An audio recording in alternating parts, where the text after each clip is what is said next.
Would you ever lie for your life? Would you ever?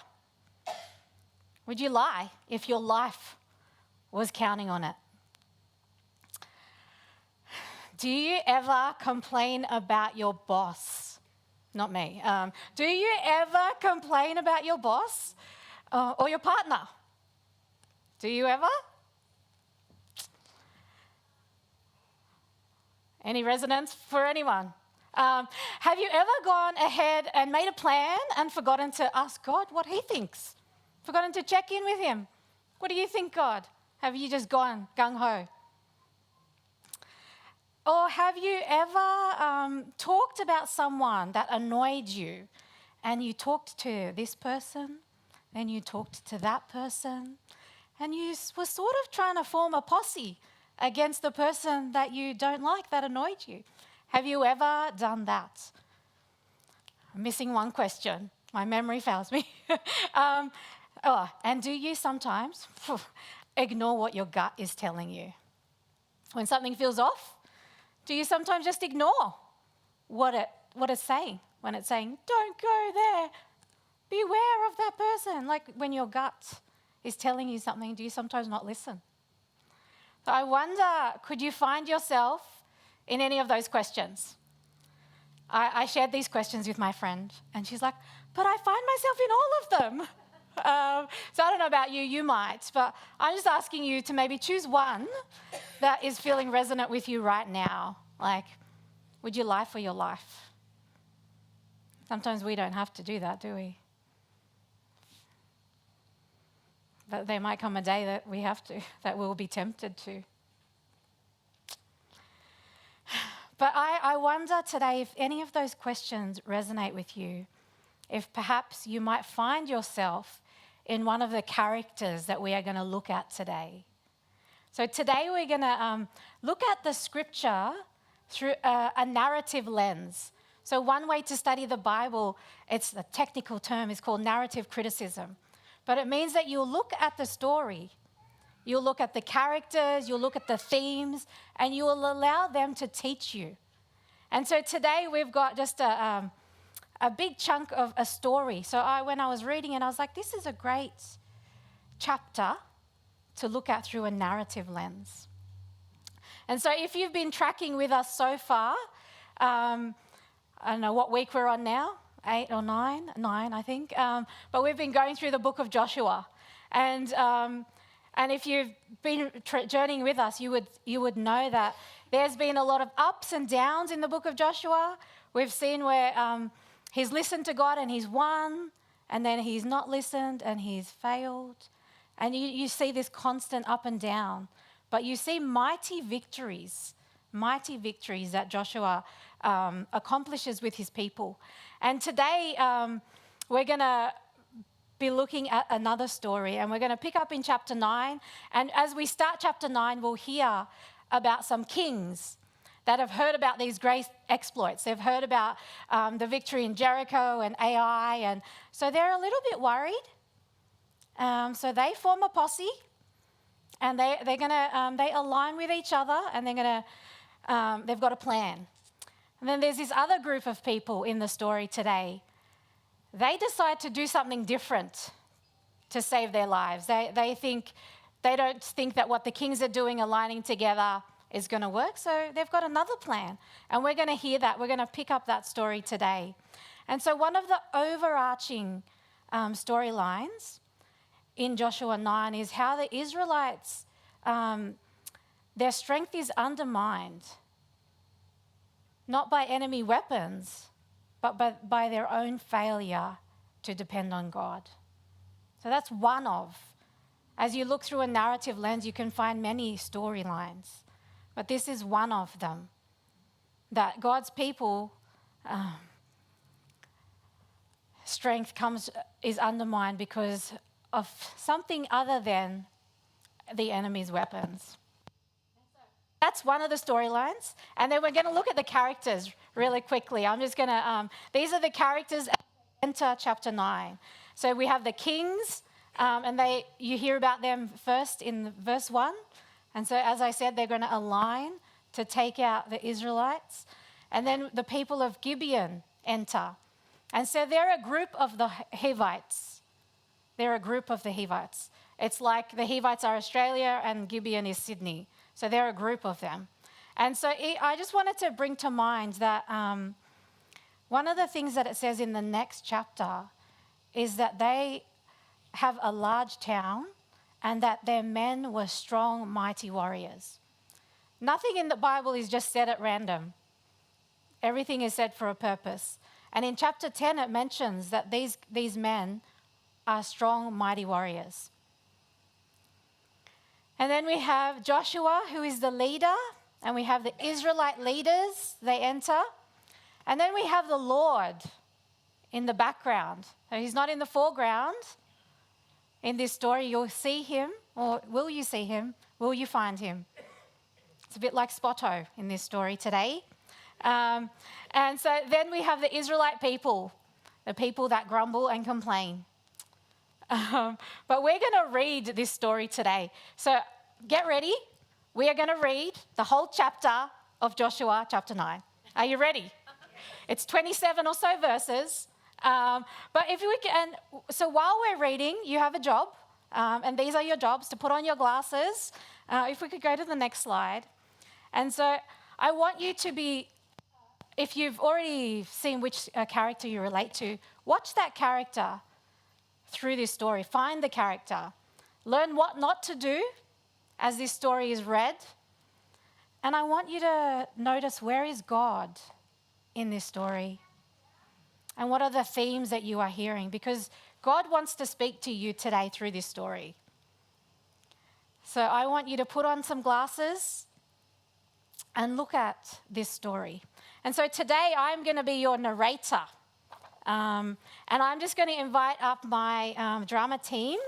I'm going to invite Joshua up and the Israelite leaders.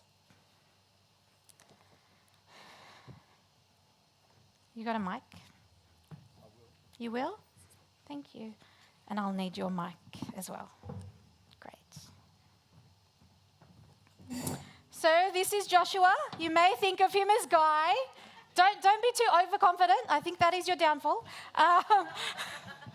And this is the Israelite leaders. She's plural. You're already taking a bow. What have you done? Okay. Okay. You want to? Okay. Okay. Let me just set a couple of more things up. Look at your character. Look at Joshua and the Israelite leaders.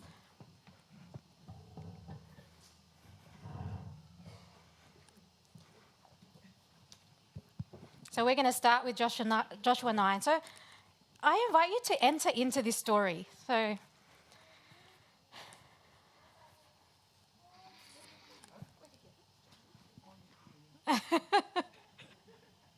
Joshua 9. Now all the kings west of the Jordan River heard about what had happened. These were the kings of the Hittites, Amorites, Canaanites, Perizzites, Hivites, and Jebusites, who lived in the hill country, in the western foothills, and along the coast. These kings combined their armies to fight as one against Joshua and the Israelites. But when the people of Gibeon heard what Joshua had done to Jericho and Ai, they resorted to deception to save themselves. They sent ambassadors to Joshua, loading their donkeys with weathered sandal bags and old patched wineskins. They put on worn-out patched sandals and ragged clothes, and the bread they took with them was dry and moldy. When they arrived at the camp of Israel at Gilgal, they told Joshua and the men of Israel,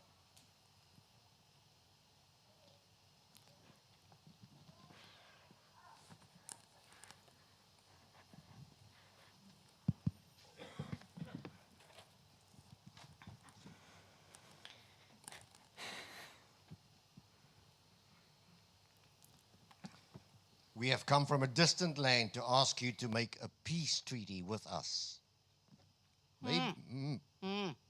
How do we know you don't live nearby? If you do, we cannot make a treaty with you. "We are your servants." But who are you? Where do you come from?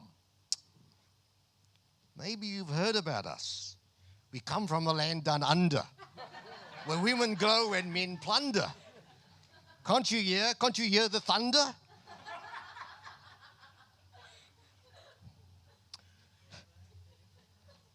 Your servants have come from a very distant country. We have heard of the might of the Lord your God and of all he did in Egypt.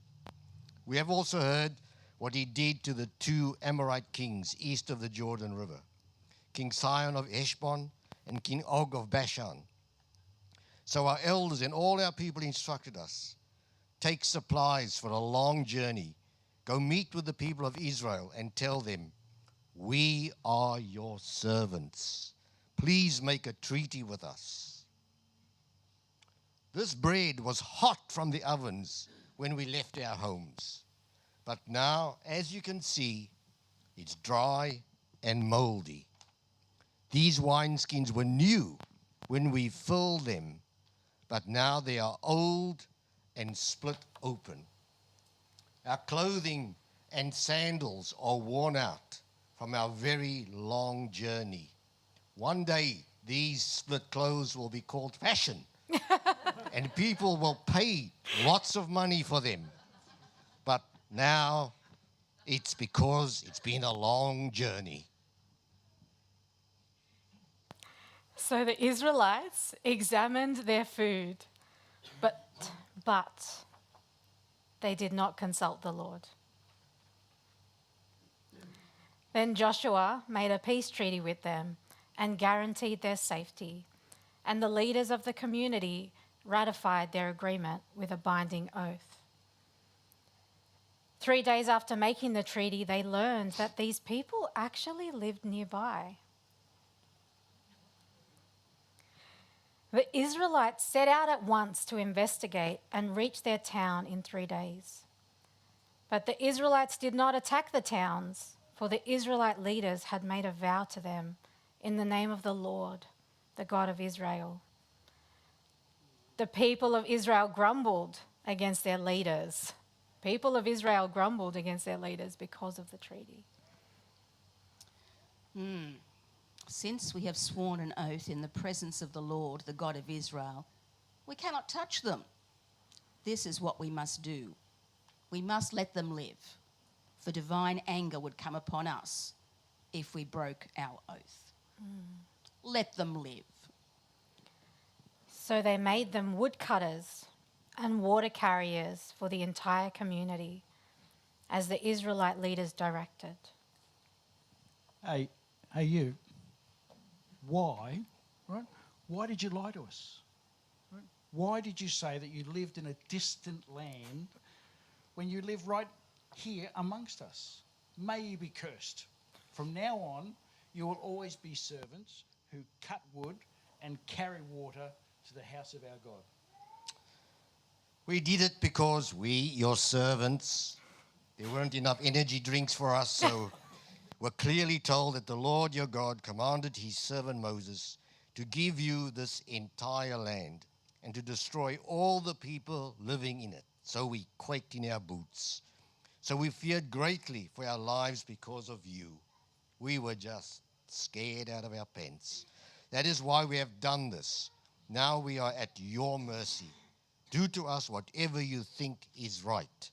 Just save our skin.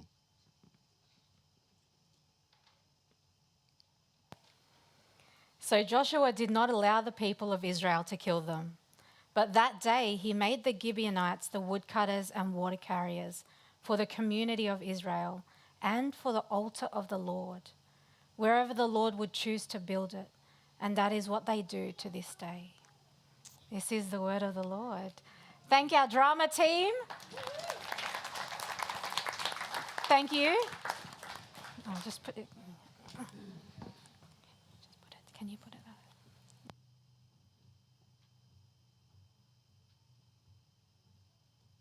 I wonder where you found yourself.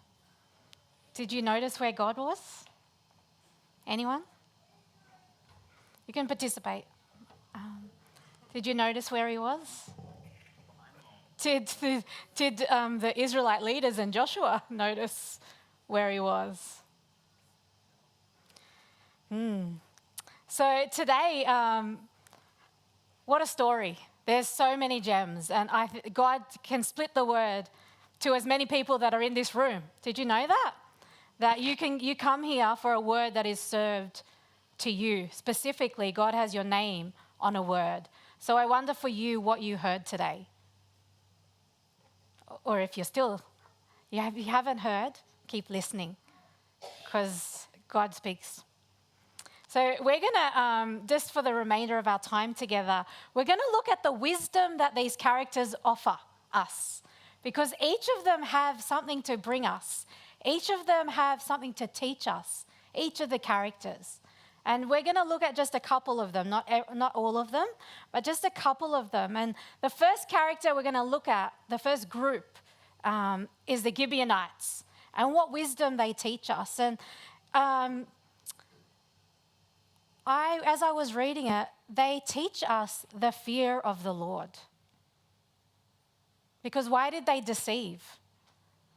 It was because they were afraid. They knew that the God Yahweh had done many miraculous things through his people, the Israelites. So the Gibeonites teach us the fear of the Lord. But they perhaps maybe don't teach us the right fear of the Lord. So when I say fear, I don't know what jumps to mind. But it's not being afraid. Because throughout Joshua, we've heard, be strong and courageous, do not be afraid. Have you heard that? Throughout Joshua, many times he said it in chapter 1 and throughout, do not be afraid. So this is not the fear that the Gibeonites are. That might be their fear. They might be afraid, but that's not the fear of the Lord that is the right fear. And their fear might have been mixed. And I think it was, because fear actually means to honor, to give reverence, to look at God and be in awe. It means actually that you want to, we sang that song, Holy, that you want to honor a holy God. You want to put him in his right place. And that is the fear that the scriptures teach of. That is the fear that is the beginning of knowledge. And we see that the Gibeonites actually did choose the right way. They chose to align with the Israelites, and it was the beginning of knowledge for them. And the proverb says that fools despise wisdom and instruction. I wonder in the story, who looked like a fool? Who looked like a fool? Who didn't ask for instruction? You don't have to be a genius to answer that question. But there are some fools in this story, and there are some people that are wise. And the Gibeonites teach us wisdom, that actually to fear the God of Israel is wisdom. And another proverb tells you that fear of the Lord leads to life, bringing security and protection from harm. What a beautiful promise that if we fear the Lord, that it leads to protection from harm and security. You know, that's a great prayer to pray, to say, God, give me a healthy fear. Give me a healthy fear. Let me reverence and honor you. And in one of the messages that Matt brought is that we are standing on holy ground. And how many times do we actually even notice that there is a holy God with us? But there is so much wisdom in fearing the Lord in the right way. And they also teach us humility. I don't know if that's a lesson that you learn, but there's a wisdom of humility. In chapter 10, it tells you that the Gibeonites were strong warriors. Not warriors, but warriors, like fighters. That they were strong. They had a large city. But there was something about them that they actually had humility in knowing, I don't think I can face this God that has done mighty miracles.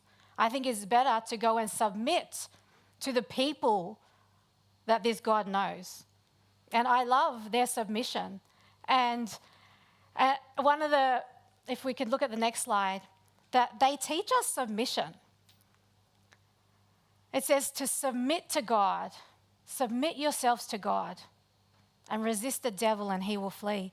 And in a sense, that's what they did. They submitted to God, the God of Israel, and actually the enemy flees. When you read further on in chapter 10, you see when the kings will actually align, they were aligned to take out the Gibeonites, because where the Gibeonites lived was a strategic advantage point.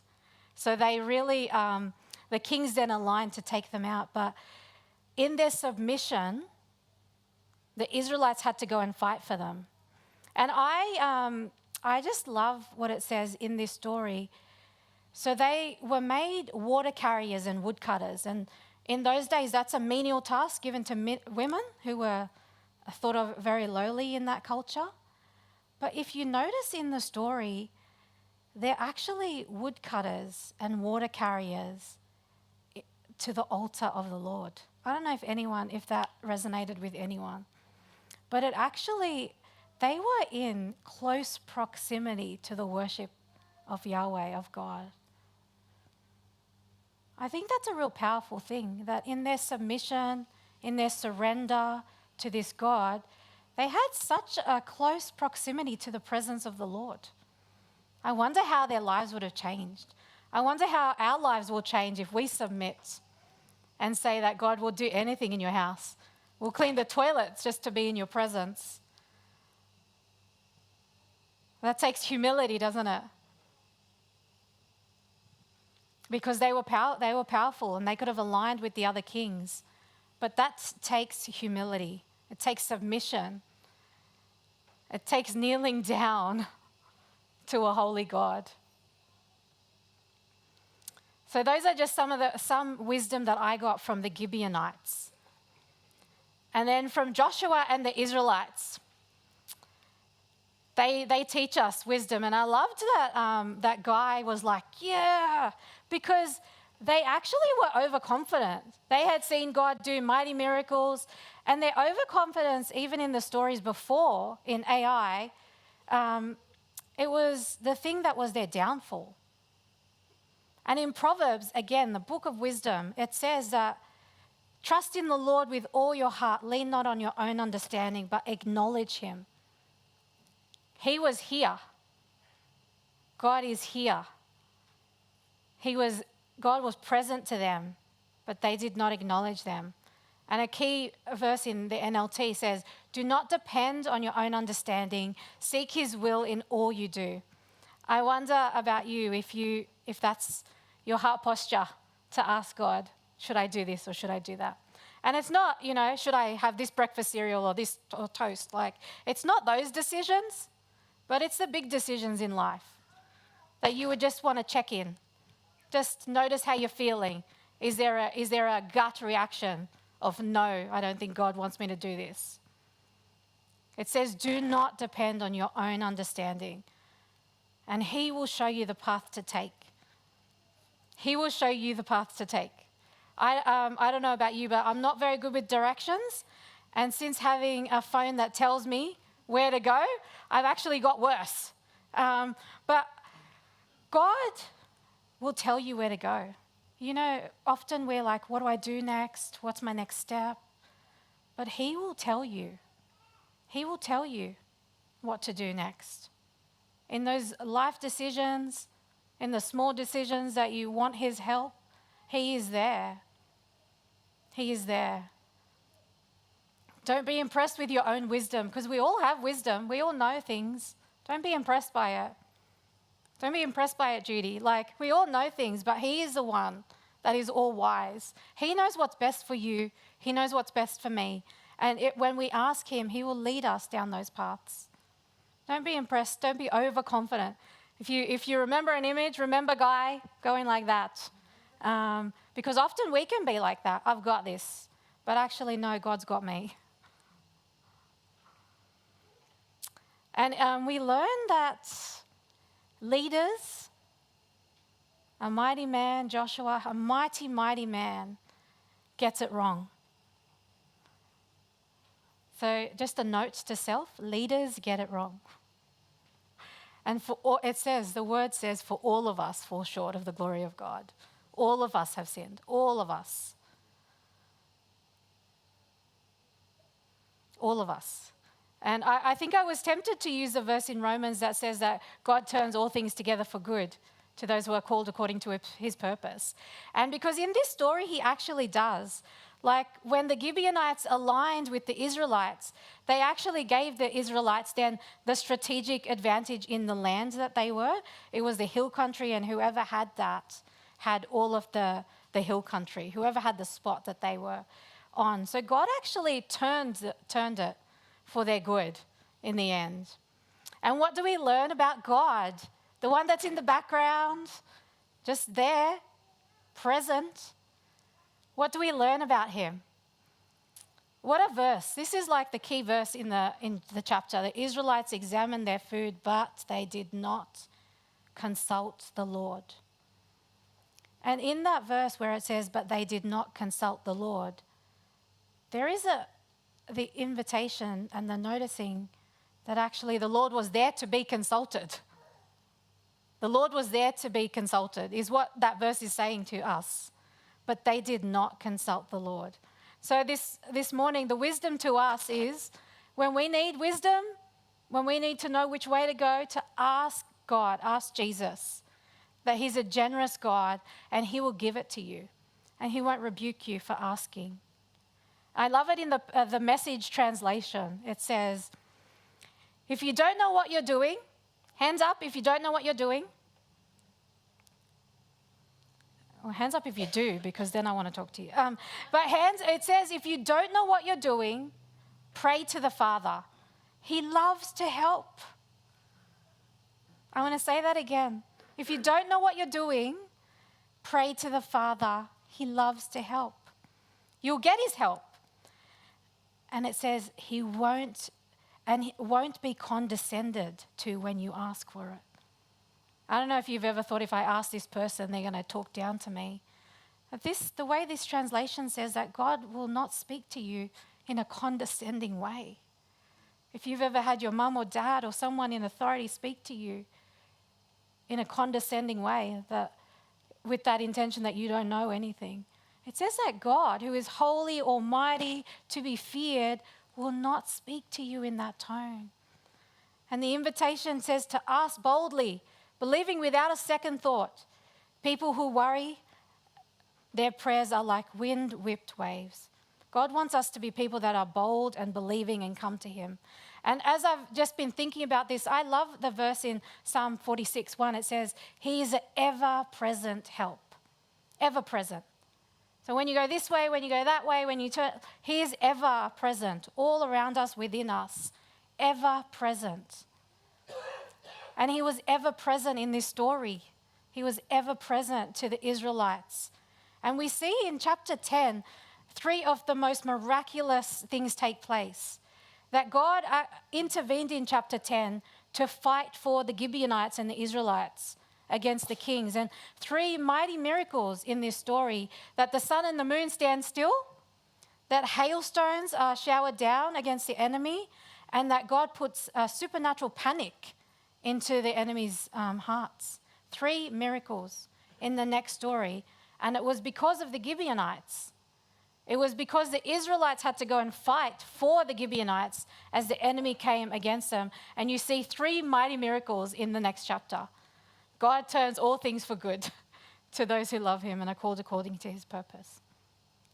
So I wonder for you where you find yourself in the story, which character resonates with you, and what you think about God in the story, about him being in the background.